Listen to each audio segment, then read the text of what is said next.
కొట్టడం, తర్వాత ఆయన బిఆర్ నాయుడు గారు ఆయన ప్రెస్ మీట్ పెట్టి ఖండించి ఏ వీడియో అని చెప్పేసి రకరకాలుగా మార్ఫింగ్ చేశారని చెప్పడం. సో ఈ అంశాలన్నీ చూస్తే ఈరోజు లెటర్లు వీడియోల నుంచి లేఖలకి బిఆర్ నాయుడు వర్సెస్ మాజీ TTD chairman Bhumana Karunakar Reddy. So TTD వ్యవహారం అంతా సో కొత్త రూపం దాల్చుకుంది చర్చ. లడ్డు కల్తీ వ్యవహారం పోయి ఇప్పుడు టీటీడీ చైర్మన్ వ్యక్తిగత వ్యవహారం తెరడానికి వచ్చింది సార్. కొత్త అంటే వేరే పదం వాడడం మంచిది కానీ నేను వాడను.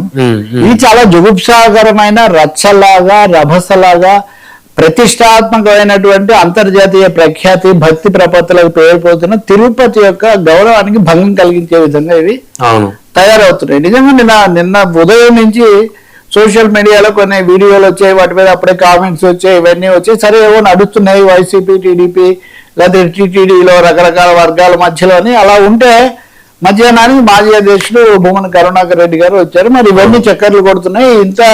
ఇలాంటి వ్యవహారాల్లో ఉన్నప్పుడు ఒకటి వ్యక్తిగతమైనవి వాళ్ళు ఏవో ఆ విషయాలు ఏంటి అంత తొందరపడి మాట్లాడకూడదని మామూలుగా అనుకుంటారు ఎవరైనా. కానీ అదే సమయంలో విపరీతంగా వచ్చే ఆయన మాజీ అధ్యక్షుడిగా వచ్చాడు, ఈ గౌరవానికి భంగం కలుగుతుంది కాబట్టి రాజీనామా చేయాల్సిందే ఇటువంటి వ్యక్తులు అది ఇదని ఆయన అన్నారు. ఇంతలో ఆయన ఇంకా పూర్తయిందో లేదో ఇంత లోపల ఈయన వచ్చి ఈయన ప్రెస్ మీట్ పెట్టేసి అసలు అదే 2-3 చెప్పారు. ఒకటేమో 30 ఏళ్ళ నుంచి మాకు సంబంధాలు స్నేహ సంబంధాలు ఫ్యామిలీ ఫ్రెండ్స్ కలిసి ఉంటే దీంట్లో తప్పేముంది హాయ్ బాయ్ అనుకోకూడదా అని ఒకటి అన్నారు. ఇంకోటేమో స్నేహితులతో కలిసి ఏమో టూర్స్ కు వీటికి వెళ్తాం కదా అందులో ఉందన్నారు. కొన్ని మార్ఫింగ్ జరిగింది అన్నారు.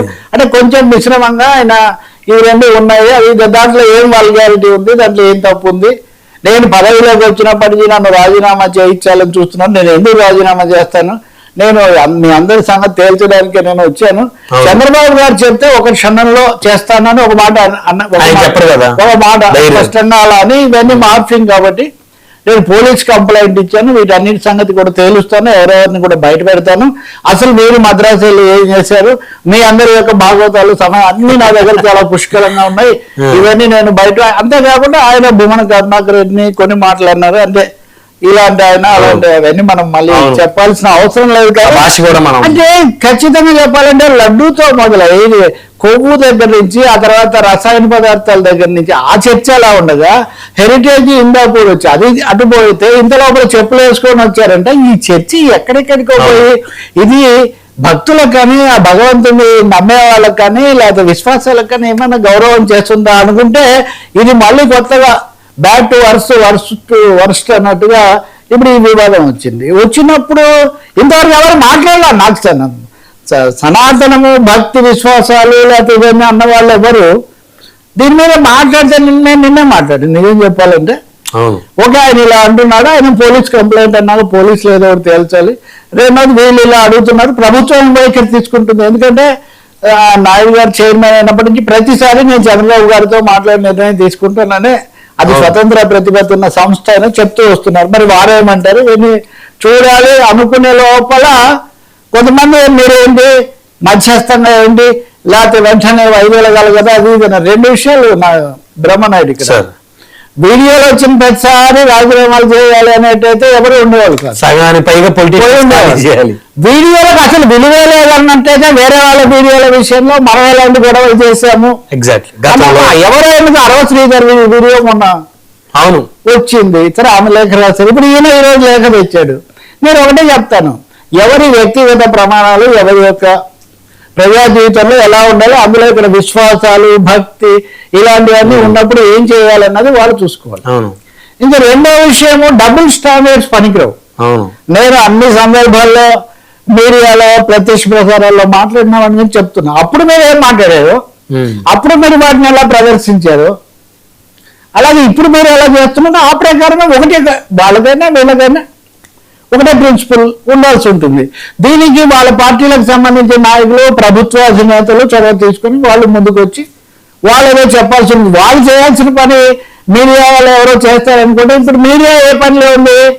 ఇప్పుడు ఆ వీడియో వచ్చి రాకముందే అవతరాలు ఇస్తే అవి ఫేక్ అని వీళ్ళు అంటారు, వీళ్ళు చెప్పినవన్నీ ఫేక్ అని వాళ్ళు అంటారు. ఇప్పుడు మీరు పెట్టిన వీడియో నేను ఫేక్ చేశానా, నేనే ఫేక్ వీడియో చేశానా ఎప్పటికీ అర్థం కాదు. ఎందుకంటే ఏఐలు ఇవన్నీ అందుబాటులోకి వచ్చాక ఇప్పుడు నాయుడు అలాగే ఉంటాడు, ముందు సిస్టమ్ అలాగే ఉంటుంది, అన్ని మారిపోతుంటాయి. కానీ కానీ అలా నిన్న వస్తే ఈరోజు ఆయన లేఖ బయట పెట్టాడు.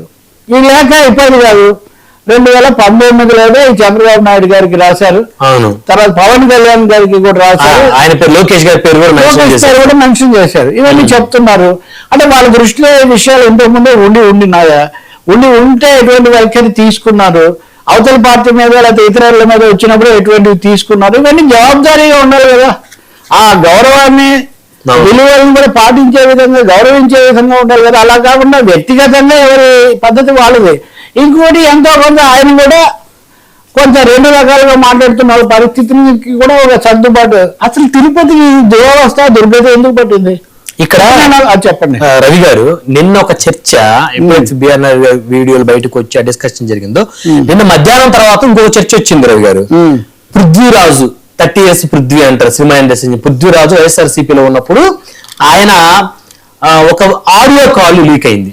ఆ ఆడియో కాల్లో వెనక నుంచి వచ్చి పట్టుకుంటా అనేటువంటిది ఒక పదం వాడారు. అది అసలు పదం.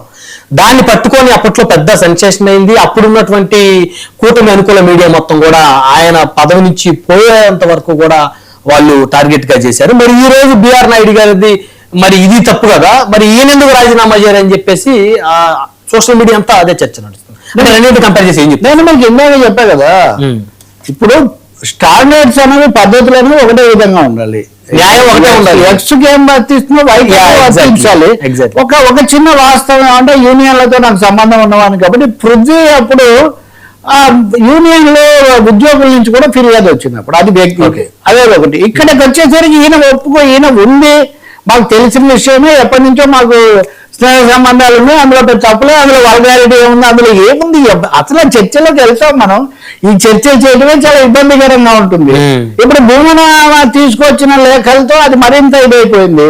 ఇందులో ఒకరి పోరం పోక అనుకుంటుంటే మనకు మధ్యలో చెవులు మూసుకొని మళ్ళీ చేద్దామనే పరిస్థితి. భూమన అయితే ఈరోజు చెప్తున్నారు, నన్ను అన్నారు కాబట్టి నేను అన్నాను, కానీ అలాంటి భాష వాడడం నాకు కూడా ఇష్టం లేదని ఏదో మంచిదే ఆ మాత్రం అయితే. కానీ అప్పుడు ప్రభుత్వం చర్య తీసుకుంది.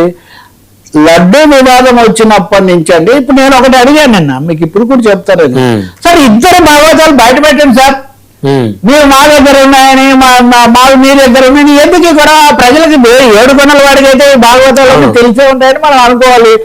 పబ్లిక్ ముందుకు వచ్చేయండి. ఇంత రచ్చకెక్కిన తర్వాత రచ్చ అంటే కూడా తప్పు, బాగా తప్పుగా వాళ్ళే మొదలు పెట్టారు, వీళ్ళేమో ఎవరు మొదలు పెడితే ఉంది అక్కడ మధ్యలో ఇరుకునబడి నీవు నలిగితివా అన్నట్టు ఇరుకునబడి నలుగుతుంది ఎవరు? తిరుమలేశుడు. అవును, దేవుని అల్లరి చేస్తున్నట్టు అంతే కదా. గౌరవ ప్రతిష్టలు, దాని మీద ఆధ్యాత్మికత, అక్కడికి వెళ్తే ఏమన్నా భక్తి భావన కలగాలి. కానీ ఈ ఏమనాలి, అర్థం లేనటువంటి జుగుప్సాకరమైన, అసహ్యకరమైన బూతులు, తిట్లు మాట్లాడుకునే పరిస్థితి ఎందుకు రావాలండి? మీరు అనేది నిజమో. ఇప్పుడు ఆయన మీద ఎలాంటి చేశారో అది ఇప్పుడు కూడా చేయాలని ఎవరు నిశ్శబ్దంగా ఉన్నారా? ఇప్పటికి 36 గంటల నుంచి ఇవన్నీ తిరుగుతూ ఉంటే కనీసం ఎవరు ఏం మాట్లాడలేదా? అంటే ఏమంటారు, ఓకే పోలీస్ ఫిర్యాదు చేశారు, ఓకే పోలీస్ ఫిర్యాదు చేసిన వాళ్ళు పోలీసులు చూసుకుంటారని ఊరుకోలేదు కదా. మళ్ళీ అది ఫేక్ అని, ఇది ఫేక్ అని, ఇదని వీళ్ళ ఇన్వెస్టిగేషన్, వాళ్ళ ఇన్వెస్టిగేషన్ వాళ్ళు చాలా విచిత్రంగా కూటమిని బలపరిచే వాళ్ళే దీన్ని బయట పెట్టారని మళ్ళీ ఒక ప్రచారం. ఇవన్నీ ఎవరికి ఎక్కడ తేలుస్తారు? నా ఉద్దేశంలో తిరుపతి పవిత్రత నుండి లేకపోతే అక్కడ ప్రక్షాళన కోసం ఒక సంపూర్ణమైన న్యాయ విచారణ జరగాల్సిన అవసరం ఉంది. ఎట్లు తిరిగి లడ్డూ కేసు సుప్రీంకోర్టు ముందు ఉంది కాబట్టి సుప్రీంకోర్టు నిర్ణయించిన సిబిఐ ఇప్పటికే ఒక సిట్ వేసి దర్యాప్తు చేశారు కాబట్టి ఇప్పుడు దానికి అప్పగించండి. తిరుమల తిరుపతిలో ఉన్న సమస్త వ్యవహారాలు ప్రక్షాళన చేయండి. సనాతన హిందుత్వ ధర్మ పరిరక్షకులు ఎందుకు మౌనం పాటిస్తున్నారు? ఇప్పుడు నాయుడు గారు రైటా, భూమన కరుణాకర్ రెడ్డి రైటా పక్కన వెళ్దాం. వీళ్ళిద్దరితో సంబంధం లేని కేంద్ర బీజేపీ నాయకులు, సంఘ పరివారాలు వీళ్ళంతా ఉన్నారు. బీజేపీలో ఎందుకు లడ్డూ మీద మాట్లాడరు, శాసనసభలో మాట్లాడరు, బయట మాట్లాడరు. మీరేమో సభ్యులు, ఏది బొమ్మన ఉన్నప్పుడు మీరు సభ్యులు, నాయుడు గారు ఉన్నప్పుడు మీరు సభ్యులు, వైవి సుబ్బారెడ్డి గారు ఉన్నప్పుడు మీరు సభ్యులు, ఇంకా ఎప్పుడు సభ్యులే వీళ్ళు. ఎందుకు మాట్లాడరు? కాబట్టి కొండ మీద రహస్యం ఏదో అంటారు, మనకు సామెత ఉంది, అట్లా కొండ మీద ఏదో రహస్యం ఉంది. అది టీటీడీ సీక్రెట్స్ బయటకు రావాల్సిన అవసరం చాలా ఎక్కువగా ఉంది. పవన్ కళ్యాణ్ గెస్ట్ హౌస్ కట్టుకుంటానంటే అనుమతి ఇవ్వలేదు. చర్చ జరిగింది కదా. ఉప ముఖ్యమంత్రికి లేదా ఒక ప్రజా కోణంలో ఆయన ఒక శాఖ తరఫున కట్టుకుంటా అంటే ఇవ్వలేదు అనుమతి, ఇది పంచాయతీరాజ్ శాఖకు. మరి చాలా మంది కార్పొరేట్లకు, చాలా మంది బిగ్ షాట్స్ కి ఎలా ఇచ్చారు? అదే కదా, ఎలా ఇచ్చారు? చాలా మందికి అక్కడ ఏం జరుగుతుంది, లాబింగ్ జరుగుతుంది అని ఎన్నిసార్లు వీళ్ళు ఆరోపించలేదు. అవును. కాబట్టి తిరుపతికి సంబంధించినటువంటి ఈ వ్యవహారాలు సంపూర్ణ ప్రక్షాళన జరగాల్సిన అవసరం ఉంది. ఎంతసేపు వాళ్ళనని వీళ్ళనని లేకపోతే ఒక వైపే అదేం అక్కర్లేదు. ఇప్పుడు బిఆర్ నాయుడు గారి మీద అయితే చర్యలు ఏముండవు సార్ ప్రభుత్వం?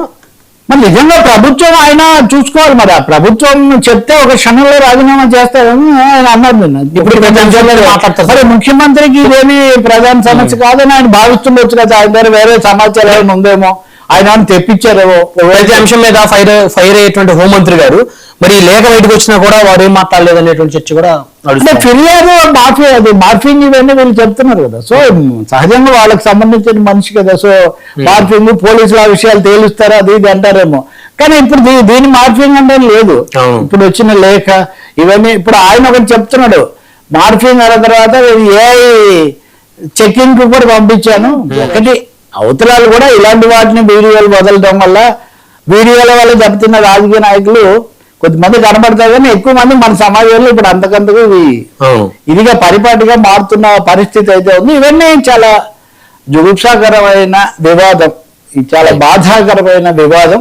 తప్పకుండా ఇప్పటికైనా పాలక కూటమి నోరు విప్పాల్సిన అవసరం ఉంది.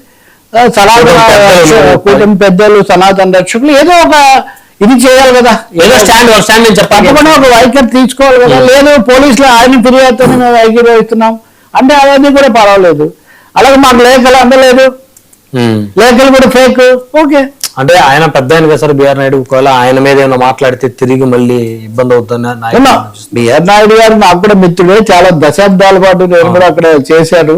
అది ఒక విషయం. కానీ ప్రజా జీవితంలో వ్యక్తిగతమైన వ్యవహారం కాదు కదా. వచ్చింది, ఆయన ఖండించారు, పోలీసు ఫిర్యాదు చేశారు, పోలీసులు కూడా ఏం మాట్లాడలేదు. ఇప్పటికి ఇప్పుడు 24 గంటలు అయిందండి ఆయన ఫిర్యాదు ఇచ్చి. వీళ్ళు మాట్లాడుతున్నారు, వాళ్ళే మాట్లాడలేదు. లేక పోలీసులు పరిగణనలోకి తీసుకుంటారా? తీసుకున్న నిబంధనల కిందకి వస్తుందా? మరి నిబంధనల ప్రకారం చేయండి, రెండోది చట్టబద్ధంగా చేయండి, ముందు రాజకీయ గౌరవం కూడా కాపాడండి. అందుకే నేను అంటున్నా, ఒక సంపూర్ణ న్యాయ విచారణ జరిపి అన్ని విషయాలు ప్రక్షాళన చేయండి. వెంకటేశ్వర స్వామి అందరికీ విముక్తి అంటారు కదా, వెంకటేశ్వరుడికి విముక్తి కలిగించండి. ఈ దుర్భరమైనటువంటి ఈ చర్చలు వీటన్నిటి నుంచి ఊరికే ఒకరికొకరు సవాళ్ళు విసిరేసుకొని ఇది చేస్తే చాలు కదా. బయటకు వచ్చిన వాటికి ఏదో ఒక ఎక్స్ప్లెనేషన్, ఏదో ఒక యాక్షన్ కావాలి. దానికి ఇప్పుడు ఉదాహరణకు దేవుడికి ఏదైనా అన్యాయం చేసిన వాళ్ళు తప్పకుండా అది కూడా ఉంది మన చర్చలు, అది కూడా తీసుకున్నామంటే ఈ వీడియోలు బయటికి రావడమే దేవుడు వేసిన శిక్ష అని వాళ్ళు, మీకు 11 స్థానాలు రావడమే దేవుడు వేసిన శిక్ష అని వాళ్ళు. శిక్ష ప్రజలకు వేస్తున్నారు మీరు. నేను చెప్తుంది మీకు దేవుడు ఏం శిక్ష వేసాడో మాకు తెలియదు, కానీ దేవుడు మటుకు ఈ దుర్భరమైనటువంటి స్థాయిలో ఈ వివాదం రక్ష సాగుతుంటే ఈ రక్షను మించిన శిక్ష లేదు ఖచ్చితంగా చెప్పాలంటే. మరొక అంశం రవి గారు, కొడాలి నాని ఫైర్ బ్రాండ్ వైఎస్ఆర్ కాంగ్రెస్ పార్టీలో సో ప్రభుత్వం వచ్చిన తర్వాత మొట్టమొదటిసారి మళ్ళీ తన గళాన్ని నిన్న వినిపించాడు. మాజీ మంత్రి అంబటి రాంబాబు గారి ఇంటికి వెళ్ళి ఆయన పరామర్శించి